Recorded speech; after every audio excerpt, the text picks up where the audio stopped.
আজি বনাবলৈ গৈ আছোঁ মই এখন নিৰামিষ থালি। তাৰ বাবে লৈছোঁ মই এটা নেমুটো এবাটি পানীত মই ৰস ওলাই লৈছোঁ আৰু আন এটা বাটিত মই 2 চামুচ চাউলৰ গুড়ি দি ভালদৰে মিক্স কৰি লৈছোঁ। কেৰাহী গৰম হোৱাত তাত দিছোঁ মই আধা চামুচ সৰিয়হ, 2টা শুকান জলকীয়া, আধা চামুচ হালধি, আধা চামুচ ৰঙা জলকীয়াৰ গুড়ি আৰু ইয়াত দিছোঁ মই এতিয়া নেমুৰ ৰসখিনি। সোৱাদ অনুযায়ী ইয়াত দিম মই আধা চামুচ নিমখ আৰু চাউলৰ পানীখিনি ইয়াত দি দিলোঁ আৰু ইয়াত সোৱাদ অনুযায়ী আৰু দিম মই এচামুচ চেনি। এতিয়া ঢাকনিখন মাৰি দিম। এতিয়া আমাৰ খাব পৰা হৈ গ'ল, টেঙা ৰেডি।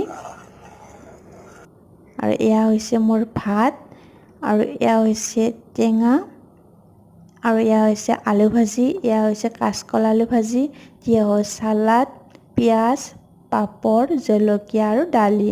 আজি দুপৰীয়াৰ সাঁজ মই এনেকৈ খালোঁ। কেনেকুৱা পালে ভিডিঅ'টো চাই ক'বচোন।